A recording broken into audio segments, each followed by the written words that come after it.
Hare Krishna. Okay. Okay, let's continue. Just a minute.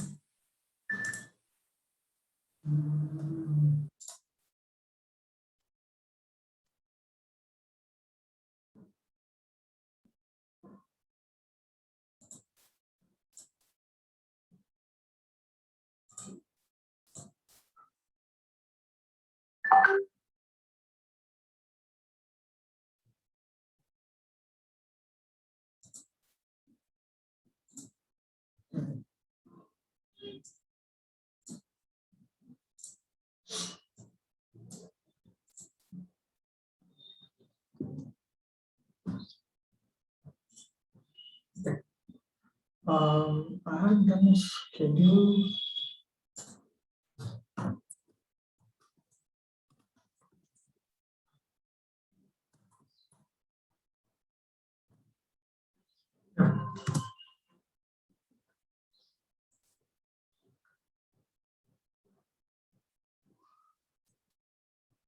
Just a minute. How do I? I don't know how I'm supposed to. Okay, can you hear me now? Is it audible? Dandal Pranam.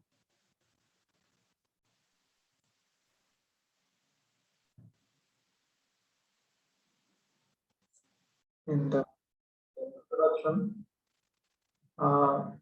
as a source text, we used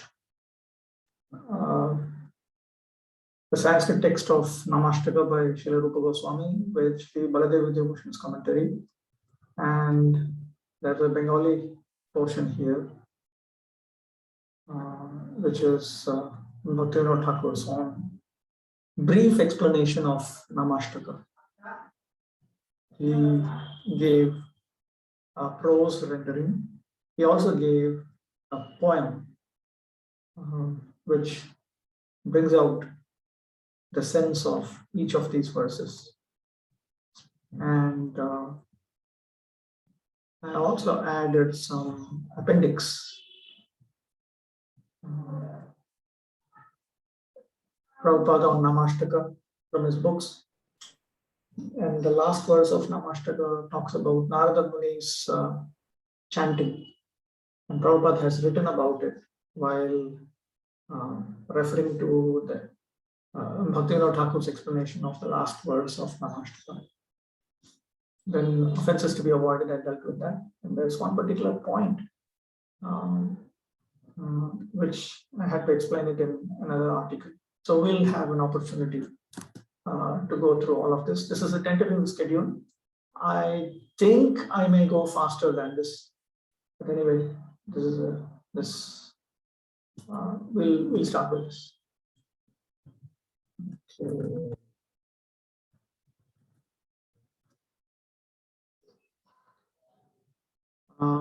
Okay, there's some explanation about where this work is from. Namashtaka is a part of Srila Rupa Goswami's collection of prayers called Stavamala.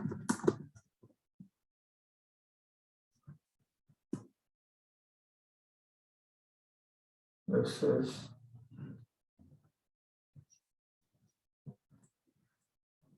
Srila Rupa Goswami's Stavamala. Mistakenly, these publishers mistakenly thought Jiva Goswami wrote a commentary on it. Jiva Goswami did the compilation. Rupa Goswami individually wrote various poems, prayers, and so on. It begins with 3 prayers to Lord Chaitanya, and so on. It goes, and there are very beautiful prayers about Krishna regarding his various pastimes. And the last portion is Namashtakam.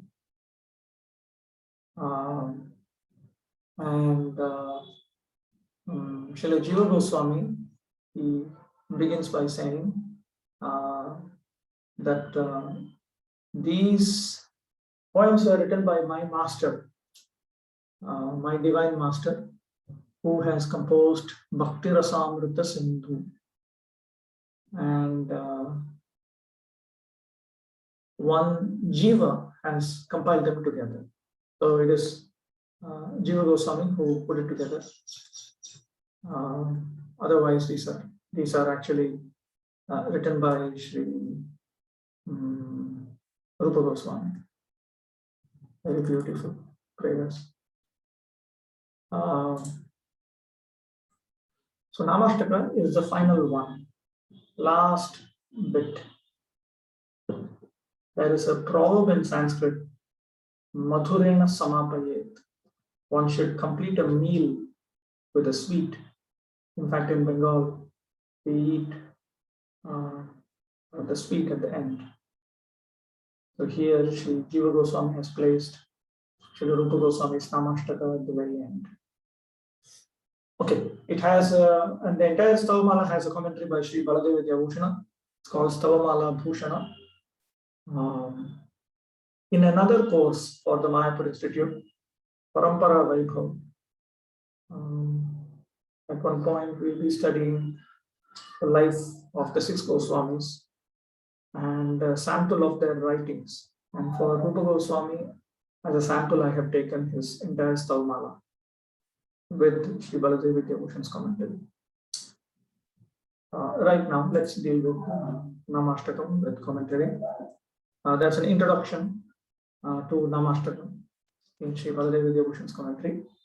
Shri Krishna Namne Namo Namaha Nama Bhase Napite Yogi Mridya Muktisyadityaho Ramnaya Vacha Tad Vyakyatre Mahyamisha Pradadya Swasmin Bhaktim Nadikam Pat Prayache.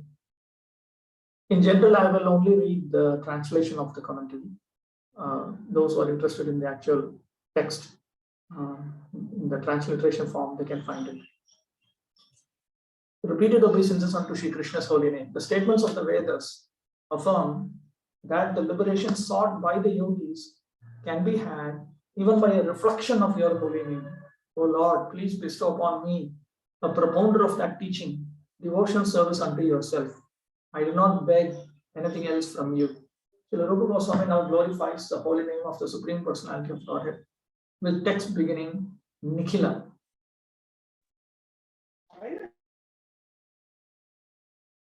Just a minute, 1 minute. I think I should also close this.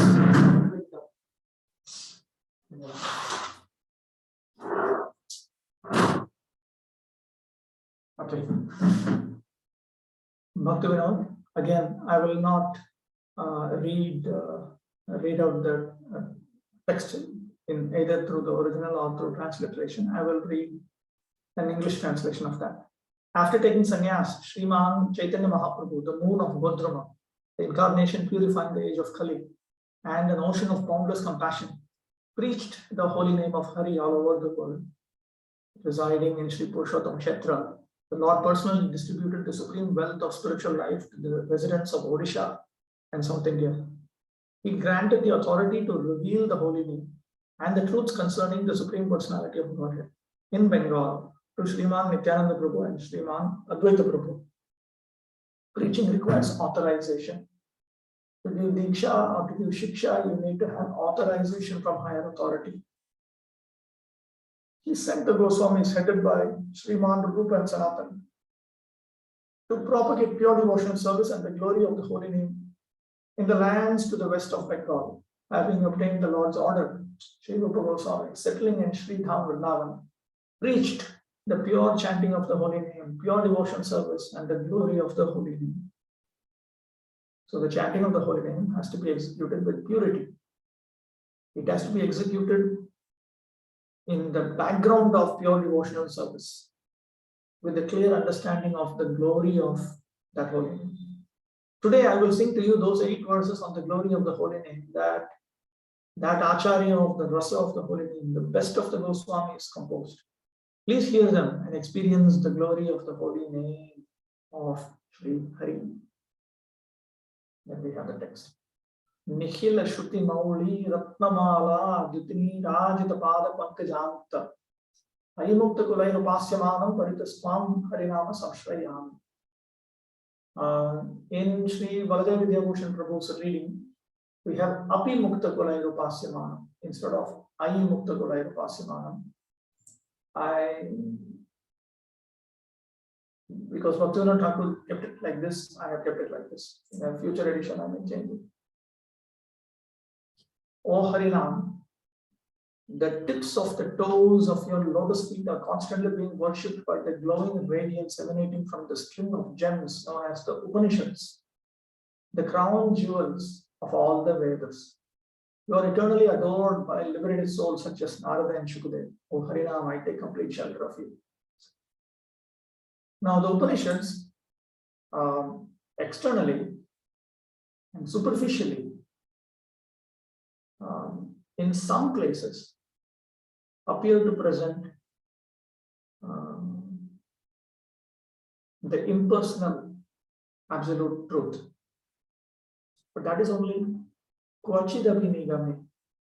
Jiva Goswami has noted that the impersonal Brahman is referred to only in a few of the Vedic statements, Upanishadic statements. In general, the Upanishads are talking about the Supreme Personality of Godhead, Bhagavan. Bhaktivinoda Thakur has also noted in his introduction to Bhagavad Gita that the Bhagavad Gita, the Upanishads, and the Vedanta Sutra, they actually teach pure devotional service unto Krishna. That is their actual intent. So therefore, Rupa Goswami here has stated that the Upanishads, they worship the tips of the toes of the lotus feet of the holy name. The holy name is Krishna himself, therefore the holy name and Krishna have, because they are non-different, this expression is being used. A translation of the commentary. O holy name of Hari, I take full shelter of you in every way. All chief Shrutis refer to the Upanishads. They are themselves the jewels. O holy name, the tips of whose lotus feet in the form of the nails of your lotus feet are worshipped by their radiances.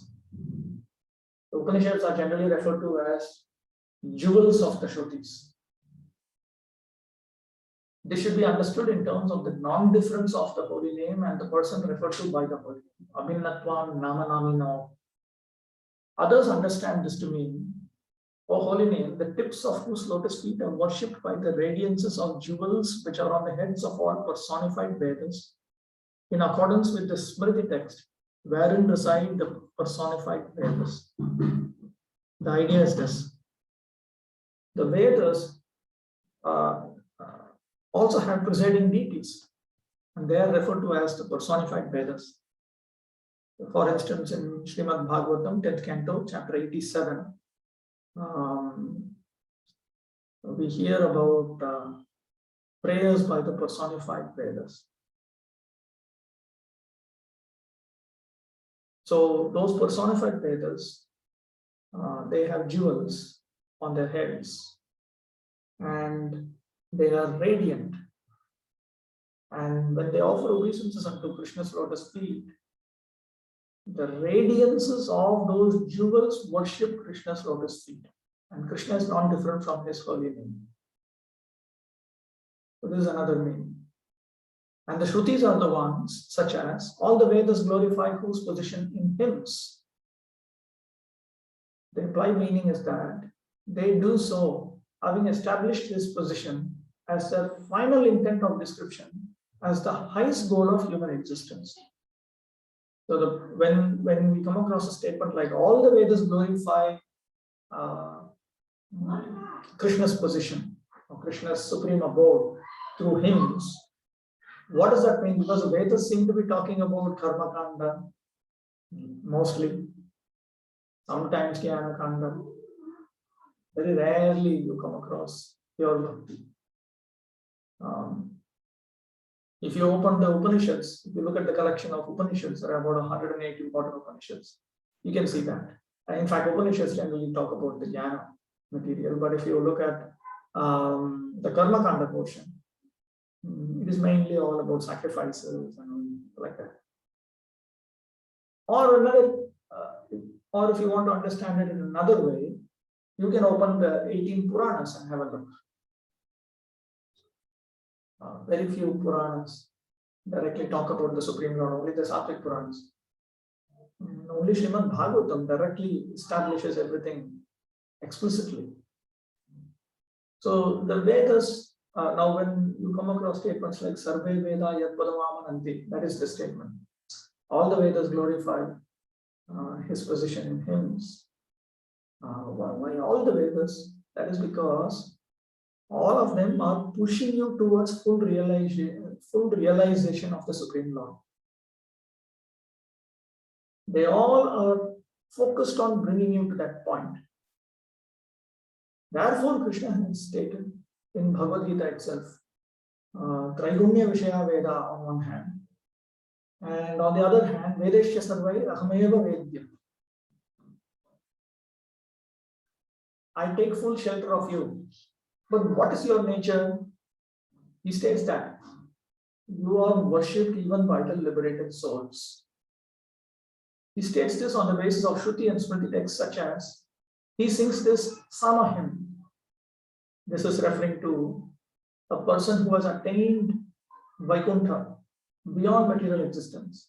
He sings this Sama hymn. There also he glorifies the Supreme Lord through the Vedas. Or here are Bhagavatam texts. Glorification of the Lord's activities sung by those released from material thirsts. Nivrittatarshai Rupadiyamanaat Bhavoshanat Shrotra Manavabhiramat Ka Uttama Shloka Gunanavadat Uman Virvajyeta Bina Pashupnat. Famous statement. Bhagavatam, spoken by Sri Parikshit.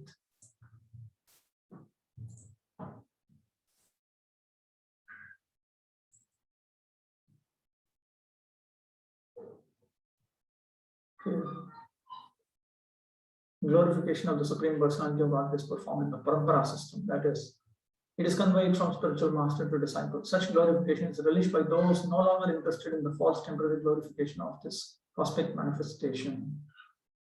So, by those who have been released from lust or material activities, all of this is described and sung. This constant chanting of the holy name of the Lord after the ways of the great authorities is the doubtless and fearless way of success for all, including those who are free from all material desires, those who are desirous of all material enjoyment, and also those who are self-satisfied by dint of transcendental knowledge, yogis. This is from second canto. Chaitanya Vidyama. This must be here. Here. Chaitanya Vidyama Ichchatam Akato Bhayam Yoginam Nipanirnitam Harinamanu Kirtanam. This. So here also is evidence that the holy name is chanted by those, not only people who are materialistic, but even those who are free from all material desires and those who are self-satisfied by dint of transcendental knowledge. These are the yogis. Yogis in this verse refers to those in communion with the Supreme Personality of Godhead, that is, those who are liberated. Bhaktivinoda Thakur has given an explanation. O holy name of Hari, all of the Upanishads, the jewels adorning the heads of all Vedas, perform an arati with their rays to your lotus feet. You have become worshipable in every way to eternally liberated living entities. I take shelter of your lotus feet. Here's a beautiful prayer. Shri Rupa Vadane, Shri Shachikumar, Swanam Mahima, Garala Parachar, So Nam So Hari Kichuna Hibhed, So Nam Satyamiti Gayati Ved. Let me write it. The son of Shachi preached the glories of his own holy name through the mouth of Sri Rupa Goswami. Lord Hari is himself his holy name. There is not even a slight difference between them. That holy name is true. Thus sing the Vedas, the effulgence of the jewel. Okay, then Sabu Upanishad Ratna Mala Juti Jhakamaki Charana Samipe Mangala Yarati Toraya Kshana Dvigunita Pancha Pradeepe. The effulgence of the jewel necklaces of all Upanishads shines brilliantly around your lotus feet. It performs an auspicious arati to you at every moment with a 10-flame lamp. Chaudda Bhuvanama Devanara Danav Bhag Jakar Balavan Namarasa Piyusha Piboy Anukshana Chodata Karma Gyan. In the 14 planetary systems, those devas, humans and danavas whose fortune is strong, constantly drink the nectar of the rasa of the holy name and abandon the activities of karma and jnana. Nitya mukta pranama upasana satata karai samadhane goloke vaithatha gavai nirantara nama viraha nahi jane. And the eternally liberated souls constantly engage in the worship of the holy name by singing sama hymns. They reside in Goloka and sing the holy names ceaselessly. They don't know of any separation from the holy name. Saburasa akara harihiti vyakshara sabu bhave karano ashray nama charane podi bhakti vinod kohe tuya pade magapu niloy. The two syllables ha ri are the source of all rasa. And every manner I take shelter of this holy name. Falling at the lotus feet of the holy name, Bhakti Vinod says, I beg for a place at your lotus feet.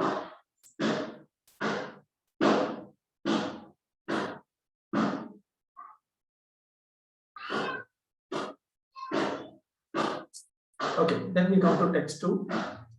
Sri Baladeva Devi gives an introduction to that. He then anticipates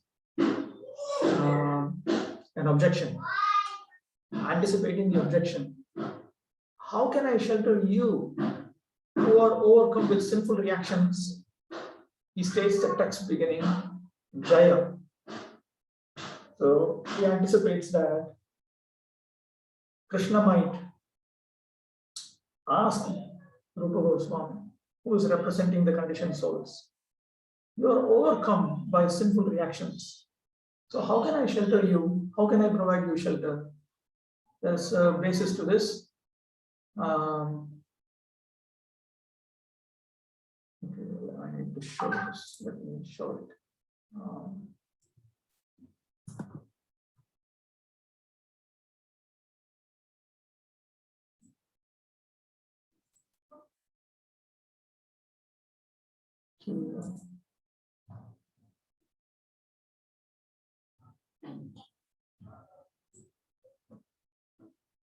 Yesham pantagatam papam jananam punya karmanam te dvandva moha nirmukta bhajante mam dridham vrata. But those whose sins are completely eradicated, and we are talking about persons whose previous activities were pious. Such people, they become free from the delusions of duality and they engage in devotion service to me with determination. The persons who have acted previously, piously in previous lives and in this life, and whose sinful actions are completely eradicated, their sinful reactions are gone, are freed from the dualities of delusion and they engage themselves in my service with determination. So from this we understand that after we are freed from various sinful reactions, then we can engage in Dhrida Bhakti, uninterrupted engagement in Bhakti. And that is called taking shelter of Krishna. Uninterrupted means you do nothing other than that activity with nothing else mixed at the same time. What does that mean?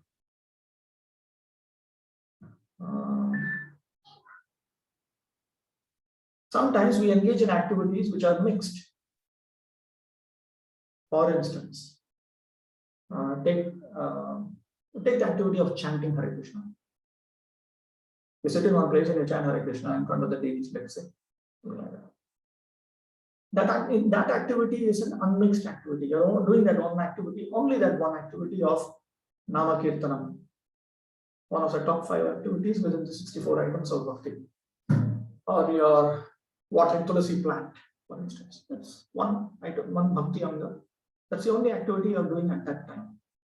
Or you're worshipping the deity. It's just that one activity.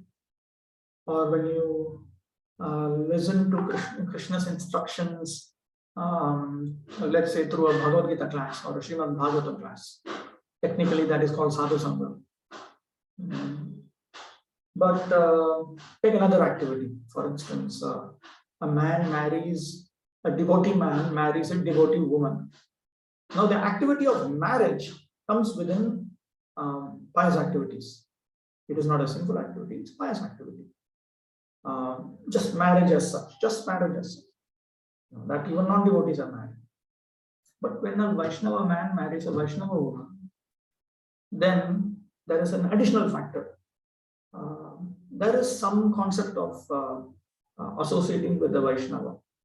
That is why the man is preferring to marry a Vaishnava woman. So that there you find Vaishnava Sangha mixed in with the pious activity of getting married. At the same time, 2 activities are happening. Mixed. So taking shelter refers to engaging exclusively in activities of bhakti, when they are not even mixed with pious activities. Now you cannot mix bhakti with an impious activity. You can marry in Krishna consciousness, you cannot divorce in Krishna consciousness, because that is a sinful activity. So that is allowed. I'm talking of mixing it with pious activity is allowed. Mixing with the impious activity is not allowed. But then there are also activities which we engage in exclusively. So when we engage in those activities exclusively and uninterruptedly, that is what is called taking shelter of Krishna.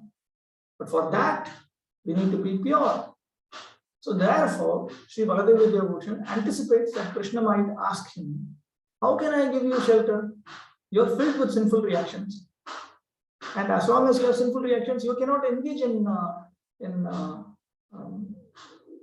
uninterrupted chanting of my name.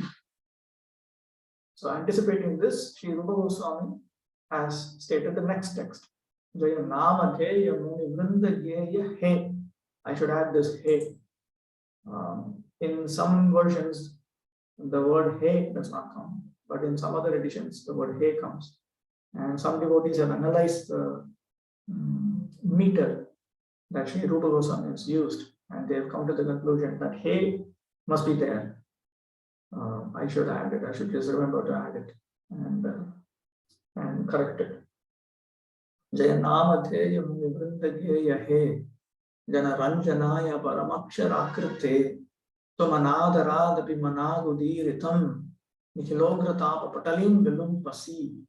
O holy name, O one sung by the sages, O one who has assumed the form of transcendental syllables for the pleasure of your people. Wait, what has happened?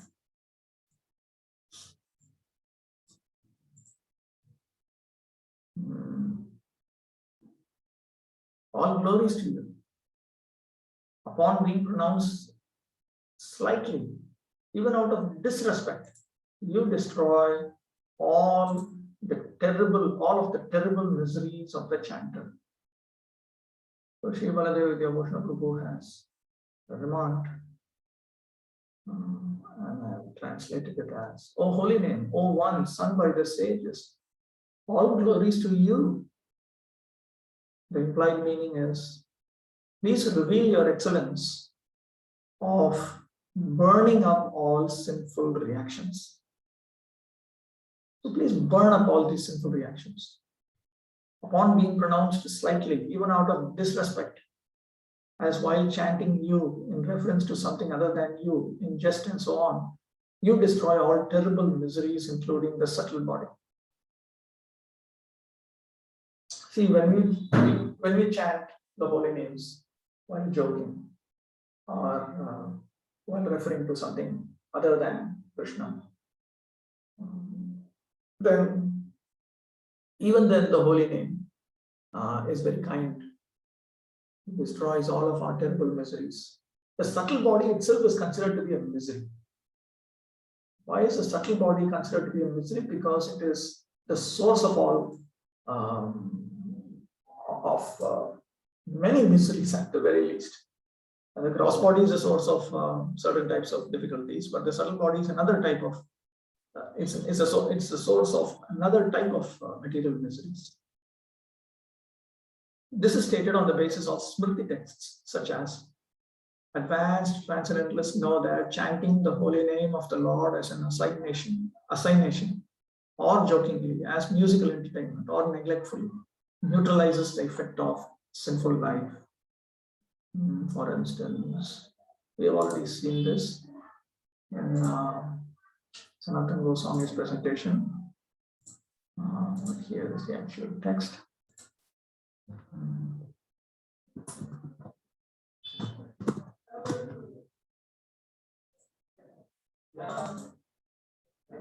Sanketyam parihasyam va stobham helanameva va Vaikuntha nama grahanam asheshakha haram viduhu. One who chants the holy name of the Lord is immediately freed from the reactions of unlimited sins, even if he chants indirectly to indicate something else, jokingly, for musical entertainment, or even neglectfully.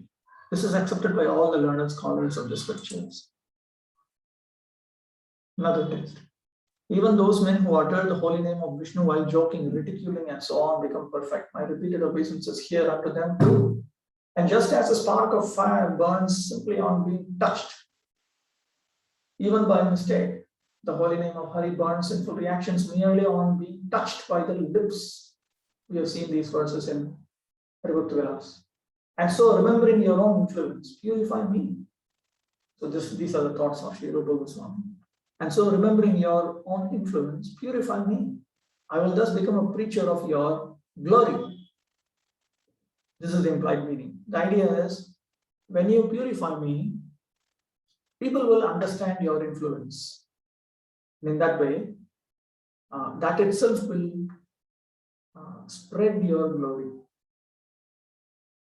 In Chaitanya Bhagavat, we come across the incident of the deliverance of Jagai and Madhai. When Jagai and Madhai, when they surrendered to Lord Nityananda Prabhu and Lord Chaitanya Mahaprabhu, at that time Nityananda Prabhu ordered them to chant the Hare Krishna mantra 128 rounds per day. And a little later, he instructed that they should do some Vaishnava Seva every day. So therefore, they built a ghat which helped the Vaishnavas take bath in Ganga. So then, when Jagai and Madhai, when they did this, their character completely changed to such an extent that Madhai became famous as a perfect brahmachari. He got the title brahmachari. The area was a very critical area. Those people were very critical, first of all, skeptical, critical. But when they saw that Jagai Madhai had changed completely, then Navadip Mandal just became overwhelmed by Chaitanya Mahaprabhu's influence. Thousands and thousands and thousands of people took to Lord Chaitanya's movement. So when we become pure and we carry out the instructions of Nityananda Prabhu, then that is powerful preaching. It is one thing to speak about Krishna consciousness to people who don't know what it is. You go for a you conduct a house program, you invite people who have no idea what Krishna consciousness. You say something, you crack some jokes, they say something, and they accept Krishna consciousness. At least for the time being. That's one thing. It's another thing to convince people who have known you and who have seen you during your weakest moments. When they see that your character has permanently changed, you've developed various good qualities, you've become very spiritual, enlightened, mature in your dealings in material existence. You're moving ahead, step by step, more and more towards the one supreme God. And people, they become very much impacted. So that's what happened when Jagai Madai, when they carried out the instructions of Lord Nityananda. That is what the Baladev Vidyabhushan Prabhu refers to here. O one who has assumed the form of transcendental syllables for the pleasure of your people. By this statement, his compassionate nature is revealed. So Krishna has done this simply out of compassion in order to make his own devotees happy. Regarding the word Paramakshara,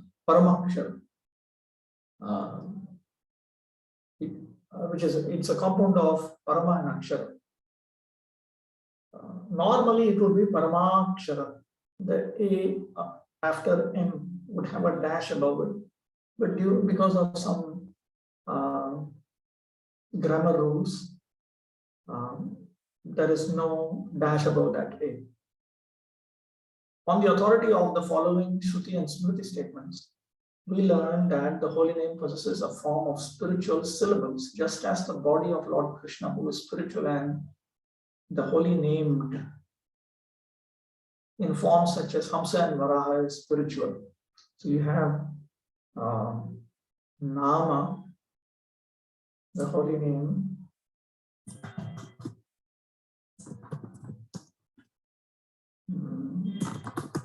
then in Sanskrit we have something called the Nami, the one who is referred to by the holy name.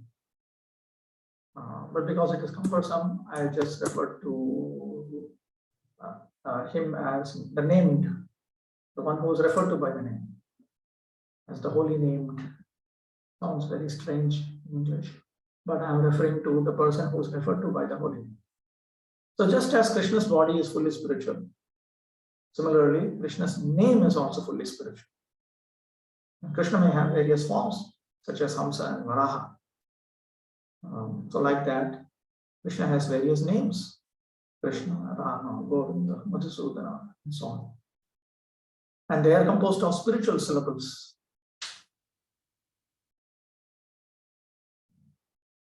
That is noted in the Veda.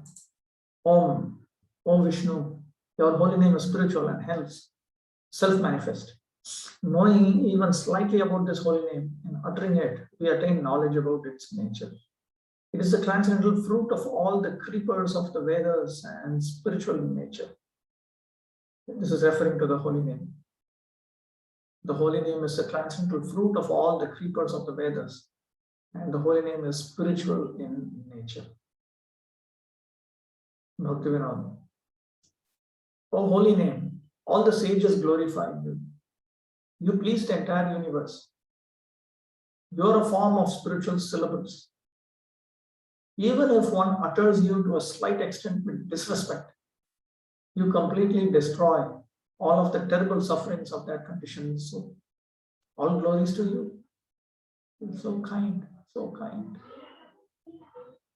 And here is a poem.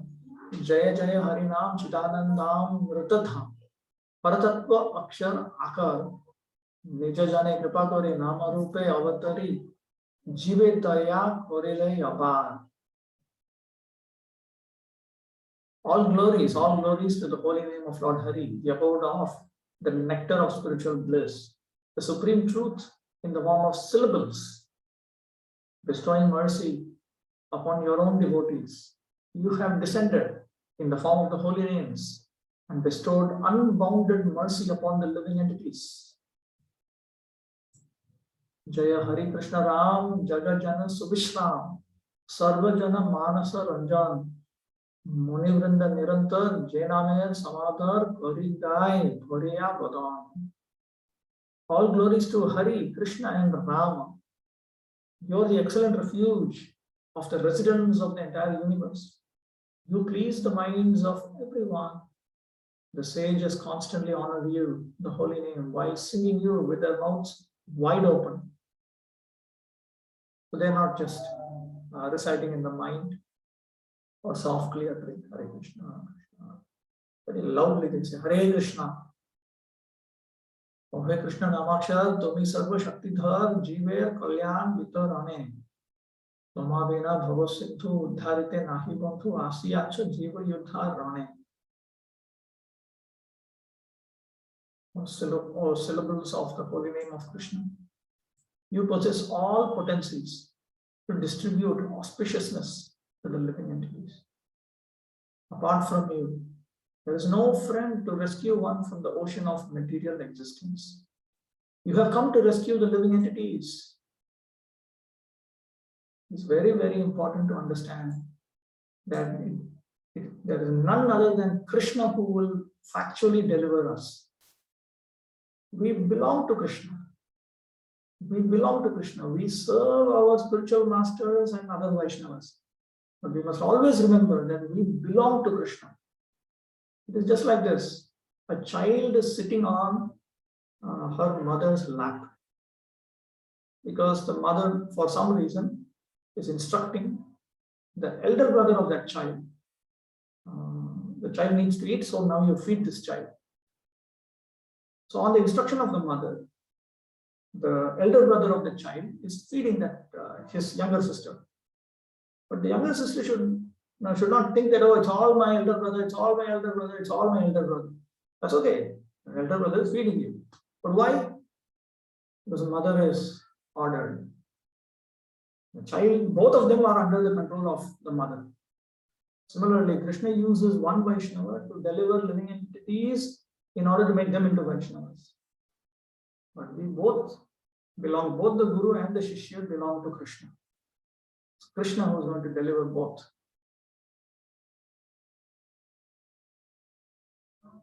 Achetap jive jato, tumi sab karo hoto. Velai tomar ek baar, dake jodi kono jon, hoye din akinchan, nahi dekhi anya pratikar. You destroy all miseries of the living entity. If anyone even neglectfully calls you at once, calls you out once, becoming humble and utterly destitute. I do not see any other means to counteract those miseries.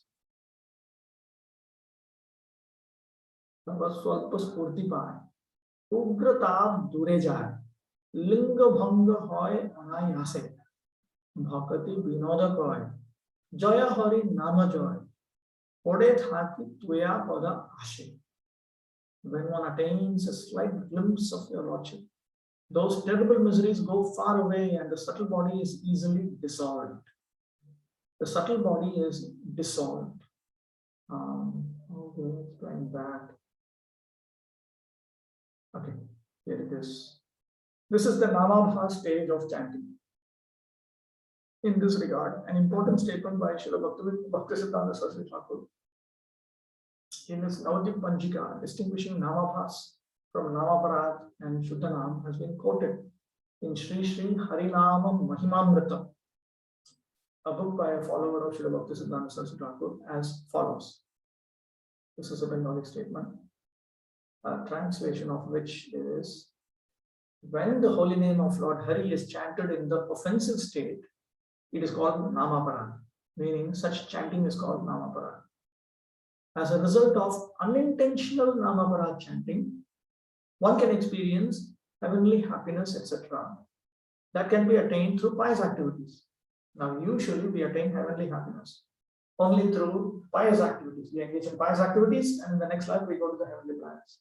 But if one unintentionally engages in Namaparada chanting, then he will attain that. He can attain that.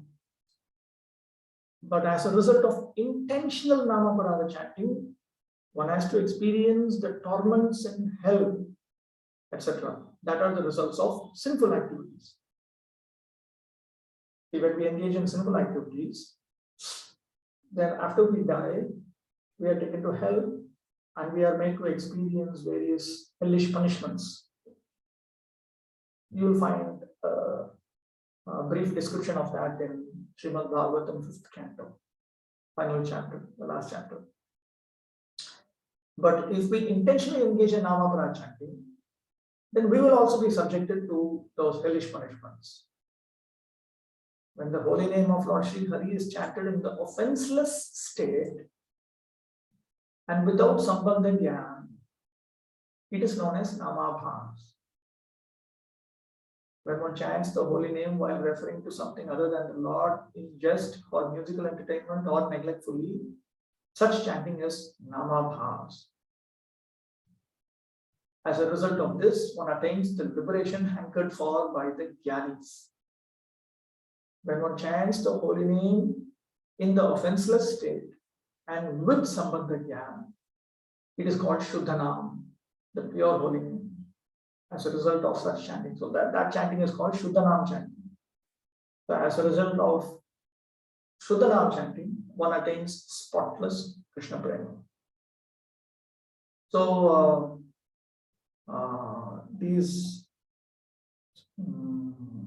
to get free from the miseries of material existence, to get liberation, all of that happens. But we need to execute the chanting in a particular manner. Bhaktivinoda says, all glories to the holy name of Lord Hari. I remain offering you obeisances with the hope of attaining your lotus feet.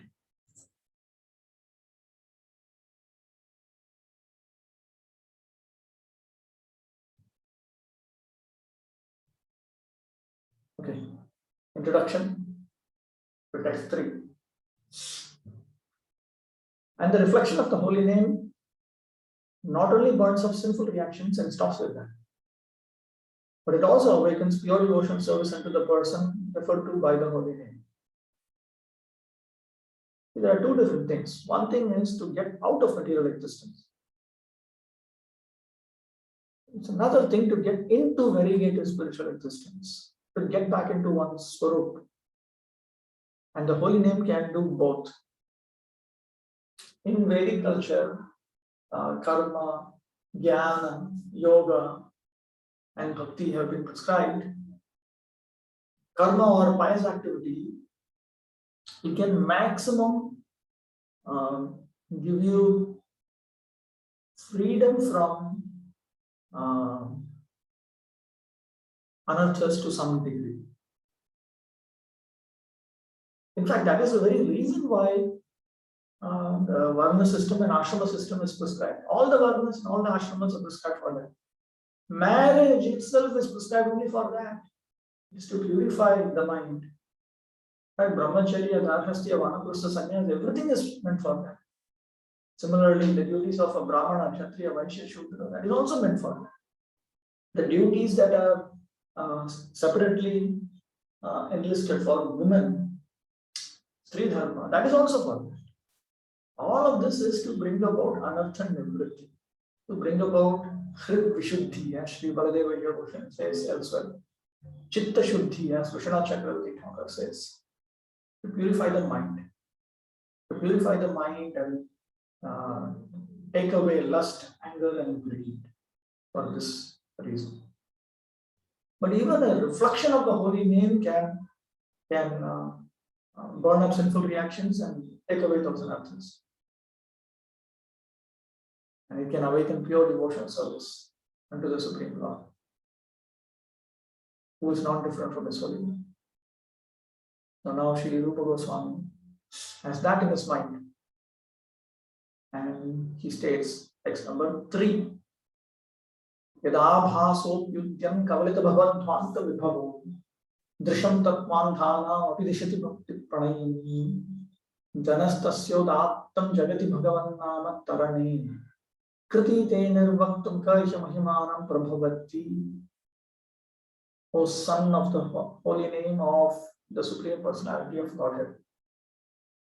Which meritorious person in this world is able to enunciate the exalted glory of your Lordship, whose mere reflection, while rising, destroys the powerful darkness of spiritual ignorance due to material existence and grants vision pertaining to pure devotional service, even to those blind to the truths of spiritual existence?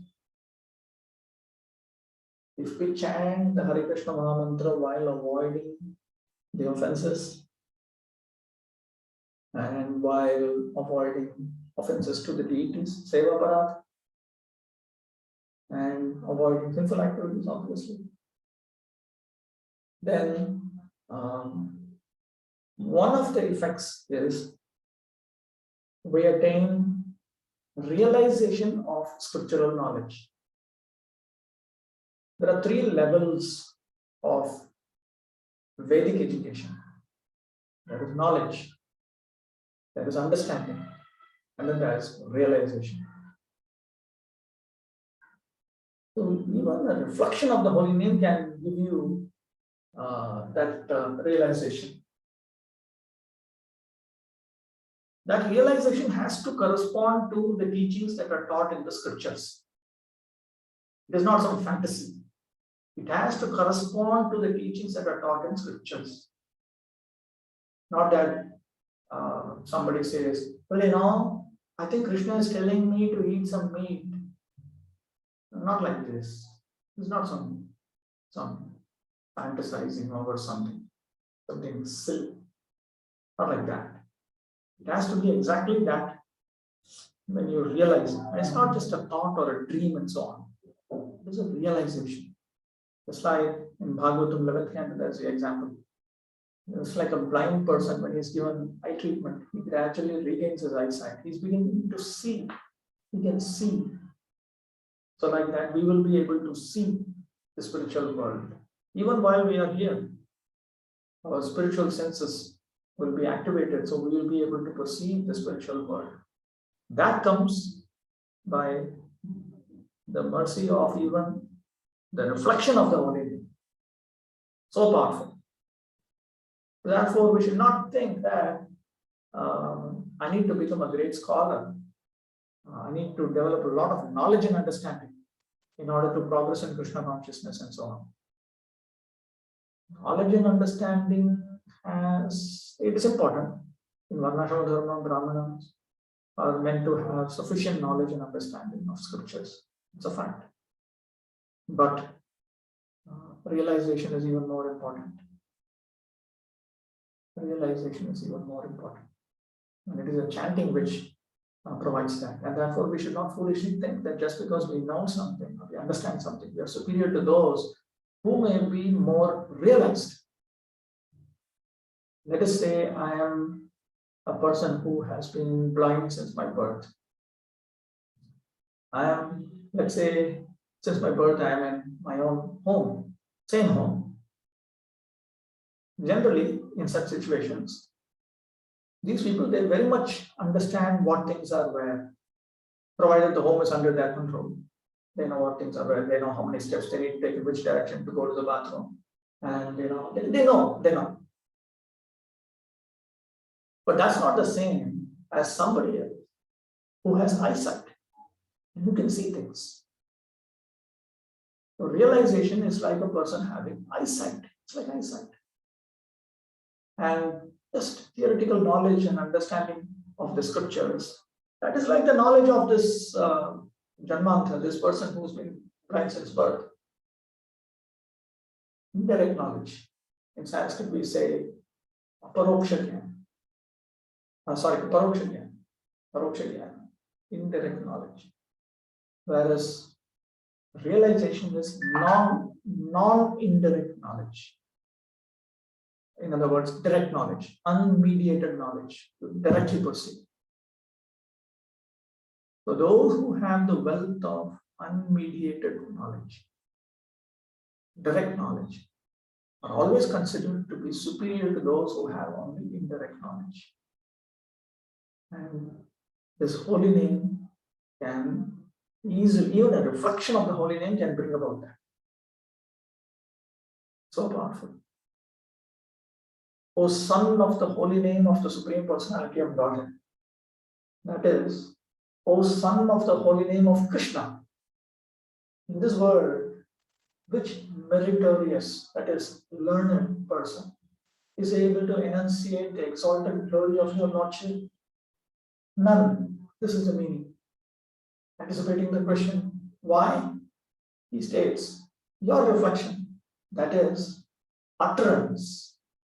Your reflection means simply uttering your holy name in order to indicate something other than you and so on. That is what is called Namabhasa. Is of such potency that the powerful darkness of material existence is devoured and it offers vision, that is, enlightenment pertaining to Krishna Bhakti, even to the spiritually blind, that is, to those devoid of the vision of spiritual truth. Now, how is this possible? In order to come to realization, there are so many processes you need to execute, so many things you need to do, and only when the Lord is happy and He grants liberation. This is because Krishna Himself is His holy name, and this is His very nature. The example Sri Rupa Goswami is giving is that of the sun. When you go in front of the sun, you can see because of some light. You can see yourself and you can see others. Swaprakasha, Paraprakasha. Similarly, when we come in touch with the holy name, when we chant Hare Krishna, Krishna Krishna, Hare Hare, Hare Rama, Rama Rama, Hare Hare, by avoiding offenses, then Krishna makes us enlightened. Therefore, Chaitanya Mahaprabhu has also said, Vidya Vathu Jivanam. Vidya is considered to be the young bride of the holy name. Just as in Vedic civilization, the woman will always want to be with her husband. Similarly, spiritual realization will always follow the holy name. Even a learned scholar would doubt such glory of your Lordship without the instructions of a person in knowledge of the truth about you. Therefore, he is not able to enunciate this. This is the meaning. Furthermore, the meaning of this verse is very explicit in the Shruti text beginning Om Asya. That text is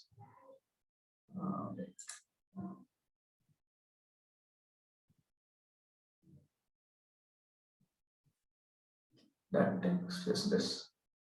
This English translation of that.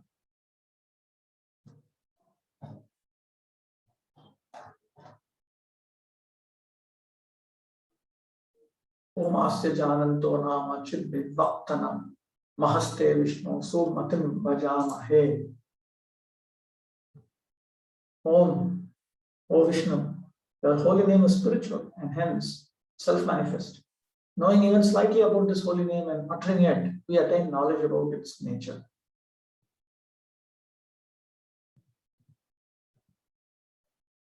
Furthermore, the meaning of this verse is very explicit in the Shruti text beginning Om Asya, for it is stated there that there is attainment of proper understanding of Lord Vishnu for those who utter his holy name even slightly. That is, in order to indicate something other than him and so on.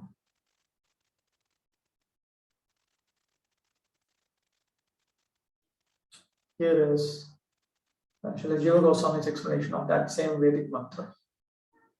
Oh Lord, this is an English translation of it. Oh Lord Vishnu, your holy name is spirit, that is spiritual. Therefore, it is illumination, that is self-manifest.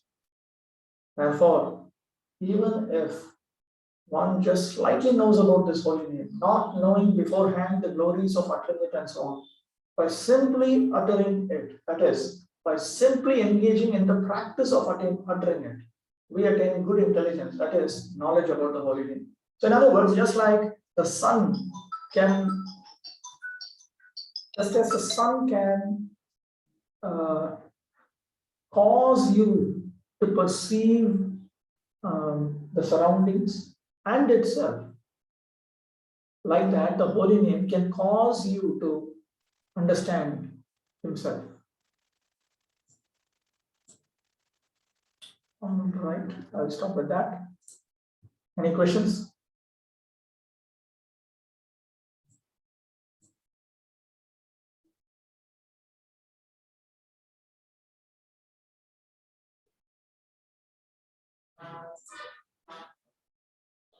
Here's a question. Why is that chanting indirectly, jokingly, neglectfully, etc. considered as namabhas? It seems to be disrespecting the Lord's holy name. How these are different from inattentive chanting, which is considered as one of the offenses? We will see that in Harinam Chintamani. We will see that in Harinam Chintamani. There is a discussion about this. See, when you don't knowingly commit offenses, then that is something Krishna forgives. But when we knowingly commit offenses, it becomes a problem. In Srila Jiva Goswami's Sanskrit grammar textbook, we chant various names of Lord Krishna and his associates while studying rules of grammar. As I think I might have mentioned before, in Sanskrit, in Srila Jiva Goswami's grammar textbook, he refers to the vowels as Sarveshwara. Sarveshwara is a name of Lord Vishnu. He refers to all the consonants as Vishnu Jana. Vishnu Jana. He refers to short vowels as Vamana, long vowels as Trivikramas, and so on.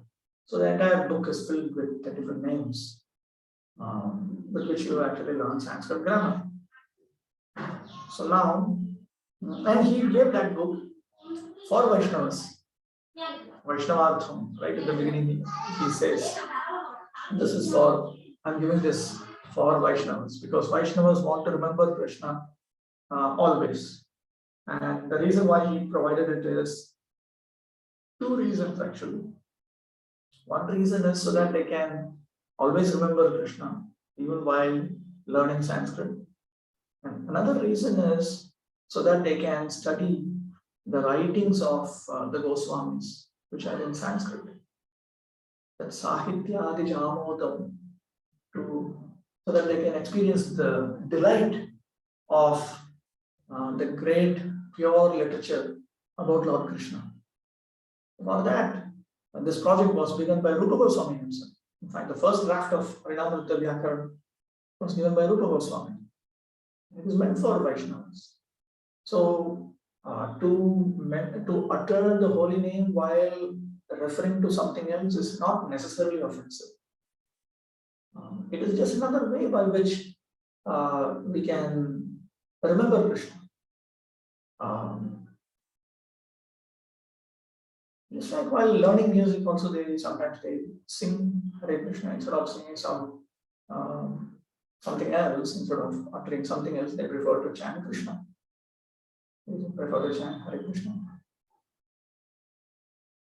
When I have some complicated dialogue box which I need to, for which I need to think and then decide and then click yes, I typically utter the full Hare Krishna mantra loudly and then I click it. It's just my eccentricity, you can say, but I think Krishna accepts it. So it's not always disrespectful of Krishna, but it may be. It depends. That is why it comes under different categories. Anything else? That was Pranam.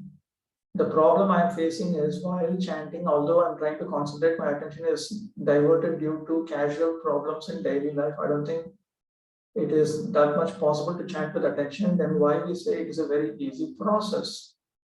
Prabhupada repeatedly said, okay, I'll tell you something. This is something I heard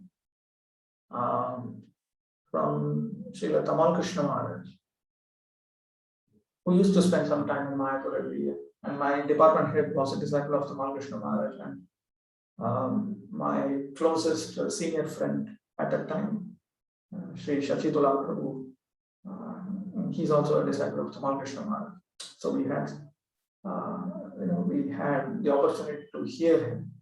So once he said that he told Prabhupada, why do you say that this Krishna consciousness is easy? It's so difficult. And Prabhupada told him, I never told you it's easy. I just told you it's simple. Then Tamal Krishna Maharaj laughed. And he said, you cheated us. And then Prabhupada started to laugh. It's a very simple process. If we avoid offenses, then it becomes correspondingly easy. That's also a fact. Actually, at a certain point, you understand that it's easy and it's just your decision. That alone that is making it difficult. It's that decision making that is difficult. The activity is not difficult. See, certain activities are difficult. Like for instance, suppose you say, I need to carry 10 kilograms of something every day and jog for half an hour with that. That may be difficult. But some activities are just easy. Every day, I'll give you a feast every morning, breakfast, and I order you to come and eat it at 9:30 in the morning every day. Not really difficult. After all, if it's a feast, and if it's a feast that you like, shouldn't be complaining. But it is the decision making which makes it more difficult. It is sometimes just to make a decision is difficult. That's all. So to be consistent, that becomes difficult. As far as concentrating, developing attention, Prabhupada has given a very simple hint. He says, you chant loudly. When you chant loudly, then your attention is drawn towards whatever is being uttered with a loud sound. I'll give you a simple example. When you're driving in the car, you honk, you press the horn. Why? Why do you do that? Because it's loud. Why does it need to be loud? Because then you can draw the attention of the car ahead of you or people walking by.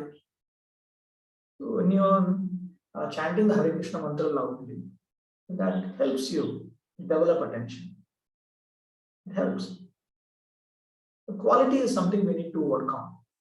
Just as we should try to increase our quantity of our chanting, we should also try to increase the quality of our chanting. In fact, Niranjan Swami Maharaj often says that both are important. It's important. We need to progress in quality, we need to progress in quantity. And besides that, it's a simple fact that when there are 6 activities which upgrade our Krishna consciousness and 6 activities which downgrade our Krishna consciousness. When we do more of an upgrade and less of a downgrade, then we experience during those days that the chanting is easy. But when we displease Krishna by engaging in downgrading activities, then chanting becomes quite difficult. Krishna still takes care of us, not that he stops taking care of us, but he makes us understand that this is not right. This is not right.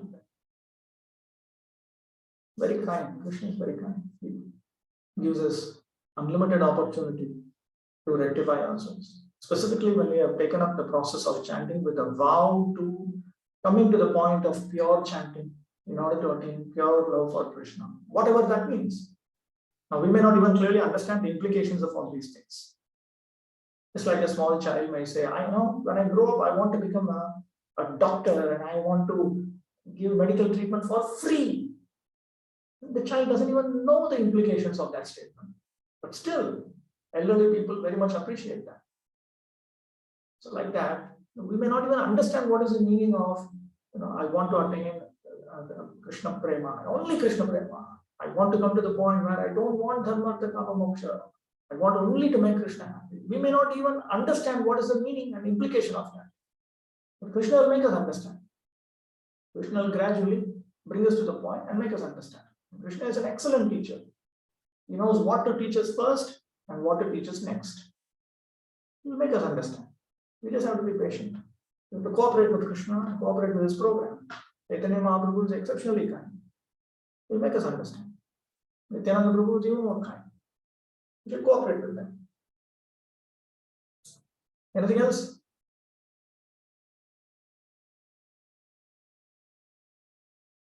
No questions? Okay, if you think of some questions, you can ask in the Telegram group. We'll meet next week. Vaishnaveभ्यो, Vaishnaveभ्यो, Namo Namaha.